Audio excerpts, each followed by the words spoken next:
ошол язмага таблетка ичип жүрүп, жүрөк иштен чыгарган. Жүрөк кармаганда давление көтөрүлүп, тамырлар кысылып, дем жетпей калат дешүү да.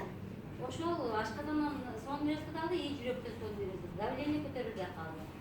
И бөйрөктө мен өзүмдүн сиңдимдин кызы 91-жылкы кыз бөйрөк кургап калган деп операция кылалы деп атканда мен 1 айга токтотуп тургула деп ушул продукцияларды ичирдик да. 22 күн дегенде күйөөсү обострение берип атканда эми ооруй берет экен деп Бишкекке алып кетти. Бишкекке барып текшергенде кадимкидей бөйрөк иштеп атыптыр. Кайра эле операция болбой кайра келип, аягын жаздырып коюп азыр күндө иштеп атат да сиңдим.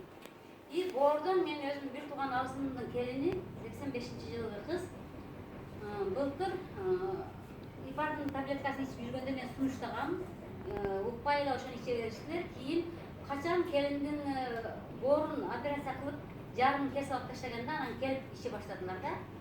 5 ай ичкенде боор таза деген результат алыштылар да. Бул деген биздин эми самый главный органдардан результат болгондуктан биз өтө продукция үчүн ыраазыбыз. Ушул продукциялар бизге, эми биздин Кыргызстанга алып келген Кимбилетовичке өтө ыраазычылык айтабыз. Келиңиздер, ичиңиздер, ден соолук табыңыздар. Көңүл бурганда